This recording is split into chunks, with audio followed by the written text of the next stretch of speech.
y'all doing? It's your boy Q, the host of the 3-Day Weekend Podcast, baby. We are here. We are here yet again. We are at episode 14. That's 14 weeks. You know the vibes, man. On this side, always high, always good. I'm always me, and you gonna love that shit, baby. Damn. Fuck is going on, man? Shout out to everybody out there. It is Valentine's Day weekend. It is President's Day weekend. Fuck all them niggas. But it's a 3-day weekend, y'all. Another one. Anything special planned? Nope. Not for the 3-day weekend part, honestly. At least that part. Don't give a shit about that. I am the 3-day weekend podcast, but the 3-day weekend podcast is not me. All right, now I'm getting too philosophical too early, but how is everybody doing? I hope your vibes are up right now, and if they aren't up, I'm going to be here to lift them up. I'm going to be here to lift up your spirits because that's what I do. Okay, my positive vibes be through the roof, through the ceiling, to the sky, to the moon. Okay, to all other universes, to the Milky Way. I like to stay high off life and drunk off alcohol. Okay, that's how I like to stay. That's where I like to stay. That's what I like to do. I'm sorry if you don't agree with my life habits. I don't give a shit. But if you're listening to this, you probably do. Because we probably do it together. But anyway, what's up, y'all? Let's get this show on the fucking road. Oh my God, I got a nice busy weekend ahead of me. Nice little getaway. You know the vibes all day. But we are here. I'm here to give you a good show today, y'all. Hopefully a good show. Even though every week I think it's a great show. Every week I think it's the absolute best. And it just keeps getting better and better. Could be getting worse. I don't know. I don't care. But anyway, let's get to the start. I really want to dedicate this episode to my dog. My man is down bad right now, y'all. Go ahead and send him your prayers and your spirits. Lift that man up. He's struggling, but he going to be all right, man. That's my dog, man. It's always been my dog. He going to be good. Okay? I told him the next 10 weeks straight, if we need to go back to Vegas where it all stays, that's what we're going to do. We're going to do that. We're going to go back. We're going to fucking go crazy for the next 10 weeks straight. We're going to go crazy and do everything we need to do back in Vegas. And by Vegas, I mean home. But home is home, okay? Nothing like it, all right? We're going to have the best of times like we've been having, and that's just what we're going to do. And we're going to get my man back right. We're going to have him feeling good, dipping and flipping, sucking and licking, all of it, right? All the nasty, right? Anyway, I'm blowing my man spot up too much. Anyway, shout out to you, dog. I'm dedicating episode 14 to you, my big man. All right. Anyway, wait, pause, that was sus. But anyway, man, we got a few things to discuss today. I'm definitely gonna give you guys another Black History Month fact. In fact, I will do that right now. It's also a highlight. I recently watched a documentary on Motown. I don't know if you know Motown, very legendary music label. The first Black-owned label that was by Berry Gordy, legendary exec. He started it from the bottom. He started it from the bottom, started it on his own, realized there was a need for, creators to kind of be at the head because he was a writer himself. He didn't really sing or anything like that, but he was a writer. He was very in tune with the creative process, all of that stuff. And, that hadn't really been seen at all before. So he wanted to create something different. And it fucking worked out, man. We had years and years of hits. And I bring that up specifically from that whole thing. Who I really wanted to talk about was Stevie Wonder. And if you know who Stevie Wonder is, you have to know who Stevie Wonder is, man. Whether you know him from his legendary music, his time on TV, his time anywhere, anytime you've seen him at award shows, getting all types of awards, Grammys, or you've seen him, for the younger generation, maybe you've seen him in a meme because people use him all the time because he's blind. And he just be looking cool as shit, blind as hell. But he's a cool-ass dude, right? I didn't realize how talented this man really was.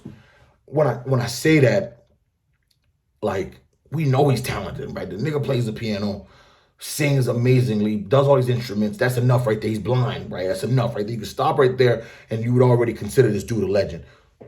Yo, I didn't realize he started so young. It was like he walked into they called it Hitsville, USA.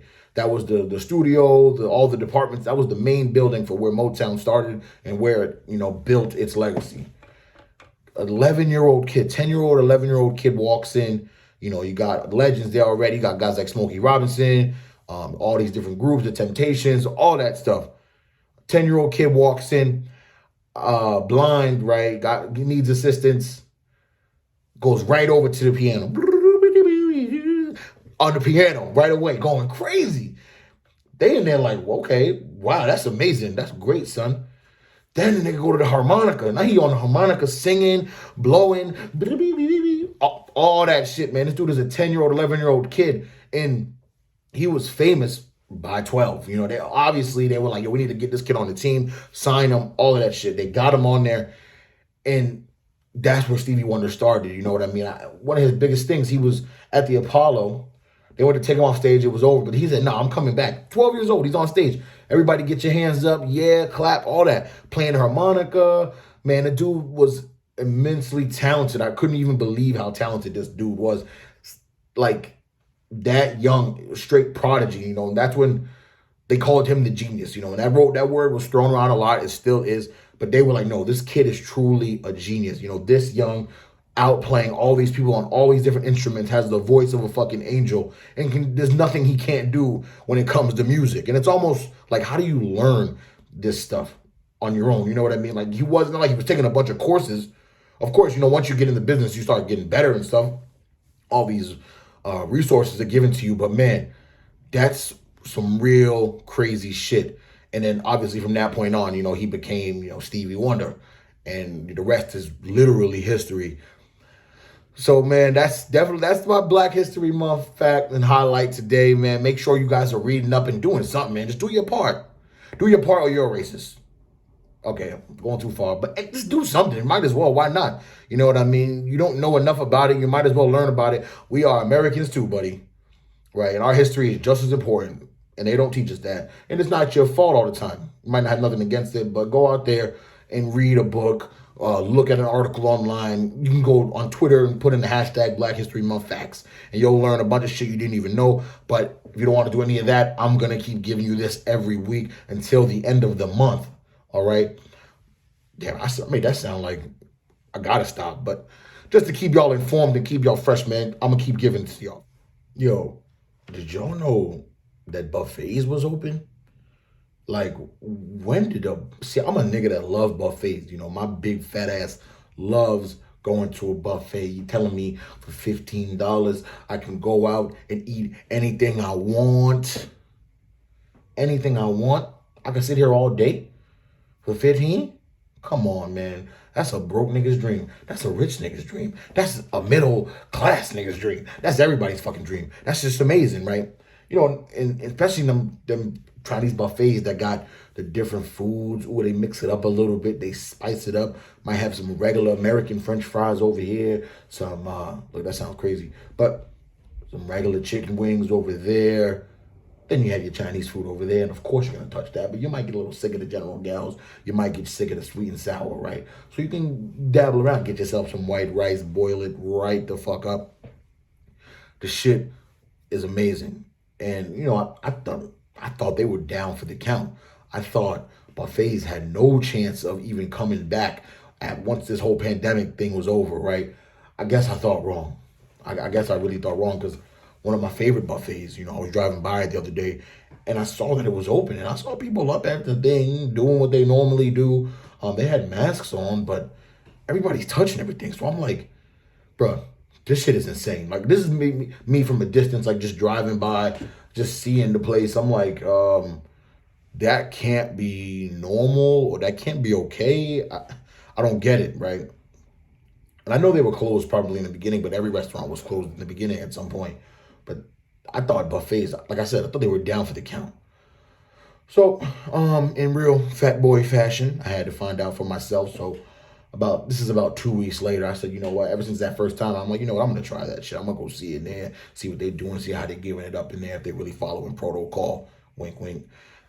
I go in there. This was a few days ago. I finally decided to go up in there. And I'm like, okay, step in. This looks like there were more people than I expected. I'll be honest, it was kind of packed in there. It's not the biggest buffet, so there's minimal space anyway. They built up these walls, trying to spread people out, but the place is kind of small, so you can only spread people out so far. And I still decided to walk in there. I got my mask on, masked up. I see a couple waitresses. They all got their masks on. See a couple chefs, cooks in the back at the sushi station, got his mask on. Okay, hey, first test, we're good. 6 feet distance between the tables, maybe 5.5, maybe even 4.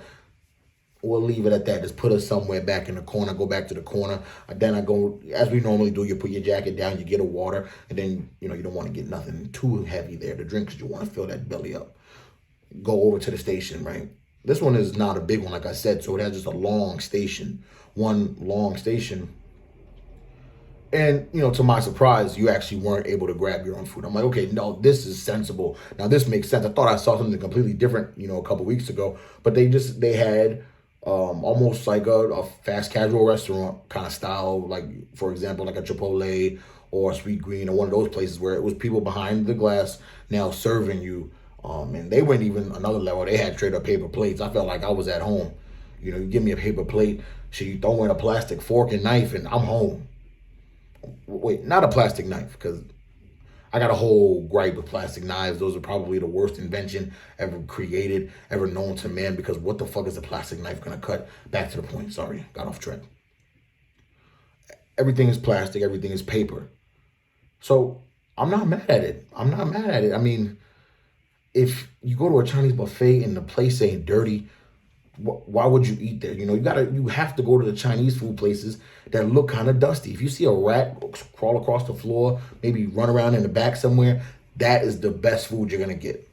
Okay, and I'm not lying. You may think I sound crazy. If I go to McDonald's, I see a rat, I'm not eating at that McDonald's. If I go to a Dunkin' and I see a rat running around somewhere, I'm not going to that Dunkin'. But if I go to the Chinese food spot and I see rats playing ping pong in the back with the chef, I'm eating all that food. I know that fried rice finna be fire. I know that chicken finna be fire.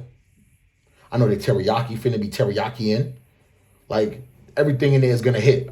I'm telling you right now. If you walk into them small Chinese places, go ahead and get the food. Order everything on the menu. It's gonna be very worth it. That food lasts like 8,000 days because it's full of all the preservatives and MSG you can fucking find. So don't worry about it. You don't have to eat it all in one sitting. Throw that shit in the fridge. You might even want to leave it out. Hey, I'm just giving you jewels. I'm giving you tips that you can go on to the next level with your life and just be so happy about. I really didn't know if I wanted to go on a tangent that far with the Chinese food shit, but whatever, man. It just, yeah. I'm gonna, oh, wait, actually, before I get into my Reddit stuff, my Reddit discussion, right? Because I like to give y'all a discussion. I want to know something. Is supporting someone you may know's OnlyFans wrong? Is there something wrong about that? Do you see an issue with that? Because someone that I do know sent me a link, right? It said support the cause. Okay. First of all, I'm not supporting the fucking cause. Okay. If the shit follow for free, maybe I'll follow for free. But I'm not supporting the fucking cause. Come on. I almost feel actually kind of insulted. I'm not going to lie. Because really, why the fuck do you think I'm going to support the cause? Did you think I'm fucking nasty like that? I mean, I guess. But damn, I don't want to support the cause. Now that you force it down my throat. See, I like finding out, like, oh, that bitch got OnlyFans. Okay. Let's see what that's about. But when you put it in my face, I'm kind of like, support. Which one I'm finna support? I don't want to see none of you at all. No desire to. Never did. Never will. So I'm not going to support. I'm just not gonna. And that brings me to a whole nother thing. Do you just support in general? Say it is somebody you know, right? You know, they starting this shit off. Do you just give them the subscription? Do you give them the little $5 and then dip and never look at the page again? See, I can't trust myself with that kind of power. This is off the topic of someone sending it to me. This is just in general because I did see this question floating around. Is it like supporting a small business? Is it in the same realm? Is it the same thing? I don't really know. It's very tricky for me. Very, very muddy lines there because I can't promise that if I pay that 5 or 10, and I'm not paying it every month now, let's not get carried away, that I'm not gonna want to see what's going on there. Is a man so wrong to do so? I don't know. I mean, if it's your fellas that's trying to do their OnlyFans, then whatever. Maybe go ahead and pay, but you ain't gonna. I ain't gonna look. All right, bro. I'm not gonna do that. But I might throw you the 5e. Might not tell nobody about it though. But go ahead and think about that, yo. Is it the same as supporting your LLC? Because these people are running around talking about I'm a LLC now. I'm a business. I'm a businessman. I'm a businesswoman. And if you put it that way, it's like, okay, I might support. But don't send me no fucking links in the DMs. Please don't, because I'm definitely not going to support that way. I like the promotion. I like the tactics, the marketing strategies. But you got to have the product. You can be the best at marketing, but if you ain't got the product, I ain't about to fuck with it. Okay? So, anyway, but I did want to get into my Reddit discussion. You know, we are getting to that 20-minute point. Ooh, we are good, though. We got enough time for all of that. And I didn't even think I had enough for this. I thought I didn't have enough shit for this show. That's the crazy part. I thought I was gonna run out of a bunch of shit. Reddit, right? You know, like I say every week, it's gonna be a discussion from there. Something that I want to give my piece on, give my 2 cents. You know, answer some questions for some guys, and I am in there. I am on Reddit doing the same thing. I'm everything I'm telling you guys right here. I am writing it out on there, answering these people's questions straight up on there, giving them deep insight. But anyway, so this guy says, I am a 24-year-old and I feel I have to achieve a lot and settle down in life by the time I turn 30. Why do I feel like I'm running out of time? How do I overcome this? Now, this is something I see every day with, you know, people around me, people I see just anywhere online. People feel like they have to get to a certain point by a certain age. And that's okay. That's perfectly fine. But this is kind of my answer on this. I think it's a combination of traditions and our select peers have made it seem like things need to be done at a certain pace in order for your life to be considered a success. You know, but you have to question yourself. Figure it out. If having all these things done by this specific age, whether it's 30, 35, whatever, you know, will actually make you happy. Try to imagine, you know, what life is like at that point once you get, you know, settle down, the family, the career success, all of that. Try to imagine what life is actually like. Are you satisfied? Like fully, I'm telling you, put yourself fully in that position. Do you feel like you are completely satisfied? Are you happy? And if you really think about it, you might not be, because we'll get to that point and then we say, okay, think about it this way. Say you live another 50 years.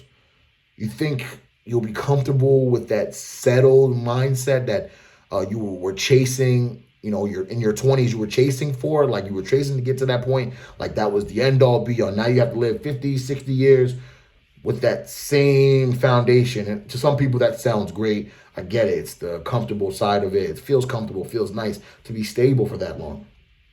But people always say life is short, right? But in reality, life is a really long, drawn out kind of marathon that we don't realize, you know, how long this thing can really take, because we're so caught up in our daily things. What's the next move? What's this, what's that? But I think when you get to that point, you know, you're going to get to that 30 and, you know, you're settled and you've made it and you've done everything, right? I think you'll quickly realize what's there more for me to do.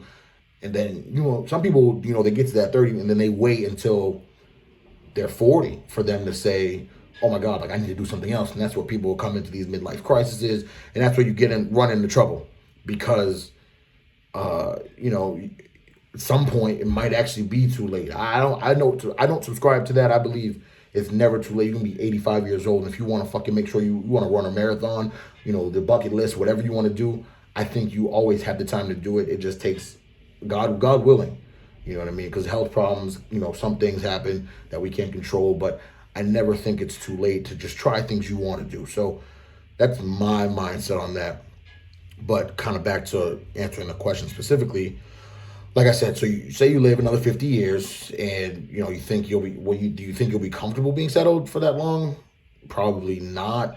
And you never want to have regrets like that. You want to be able to live while you're young, feel like you're young while you're young. And then you want to enjoy this time. You want to live in the present. I'll put it this way: at the simplest level, you could make a pros and cons list about the future, like, a like when I say that, it sounds kind of confusing, but you would, put yourself back in that point, like, okay, you've made it. What's the good thing about me making it right now? And what's the bad thing? That's how you can overcome it, and find what you really want, because that's what this all comes down to. That's the main message here, is figuring out exactly what you want and what you'll be happy with, because, you're living your life. You have full control over your own life. So it really comes down to what you think will make you happy. And then another thing, you have to check realistically if it's even possible for you yourself to be completely settled down in everything by 30. Don't be in denial. Don't let the outside factors get into you. Truly think to yourself. Don't lie to yourself, because we do that a lot. We lie to ourselves. If you don't lie to yourself, actually go in the mirror and say, okay, strip yourself of all the denial. Nobody else is here. It's just you and your thoughts. And where I am right now at 24, 25, is it realistically possible for me to get to this completely full settled down thing by that 30 mark? And if you don't lie to yourself, a lot of the time you can say, no, I honestly don't think it's realistic. Like for me right now, I don't think it's realistic, because just where my life path has gone, all the different routes I've taken to get even where I am right now, sitting here. It's things have been taking a long time, and I struggled with that a lot, trying to figure out, damn, am I going slower? Because people around me were going at different paces, doing different things. Going to college for me was a whole different route than most people would take, and I graduated way later than everybody else. Like, so I struggled with that for a while, but then I came to realize, like, no, I'm only 25, and there's no rush to get anywhere. You know what I mean? You got to enjoy the process, enjoy the journey. And honestly, when I've talked to people who are in that made it to that 30 mark, and, they're 31 and they've realized that, okay, this isn't everything it's cracked up to be, they'll tell me, your 30s is where you can really blossom in terms of your career, in terms of your family, in terms of your success. You reach a different level of maturity where you're finally ready to settle down. And that can happen at 31, 32, 33, 34, 35. It doesn't matter. As long as you just do it, make sure you check with yourself. That's how you kind of bring yourself to reality. You'll be able to get a real answer. And I think this whole thing will be made a lot easier. You know what I mean? Take out all the outside factors. Take out everything you believe or you were told to believe growing up, and think what you want and think how you feel, and then go exactly with that. A lot easier said than done, I know, but it's very possible. Our whole lives we're told so many different things. We're trying to follow these traditions. We're trying to follow these stereotypes. They told me I was supposed to do this, so I'm going to do this. No. Now that you're an adult, you have a very well-functioning brain. You can read. There's all these things, disposable to you, whatever the word is. There's so many things that you can do out there. So many options for you. So go ahead, man. Take control of your own life. Take control of yourself, and figure it out. I think you'll learn a lot, and you'll realize a lot. You'll realize that a lot of this shit is bullshit, man. A lot of these things with pace and time and speed is all bullshit. Time is a social construct, man. I'm telling you, shit is man-made, bro. Okay, that's deep, but that's for a different day, but that's at the basis of this whole thing.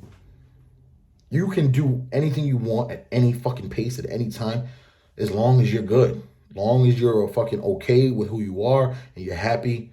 That's all that matters in the end, man. No cap. And I'm going to go ahead and end on that point, y'all. Thank you so much, man, for tuning in to another episode of the 3-Day Weekend podcast with your boy Q.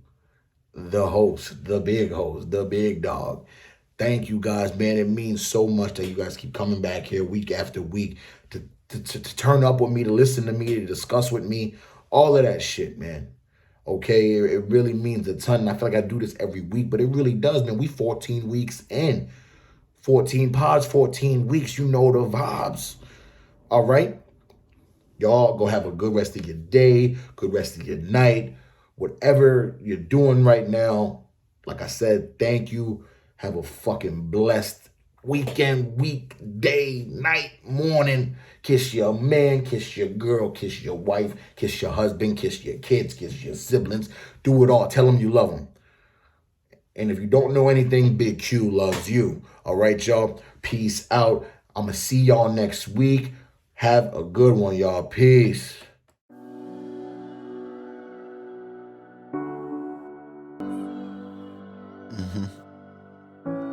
Yo, went to private school all my damn life. I struggled hard, you don't understand the strife. Acting dumb, acting stupid.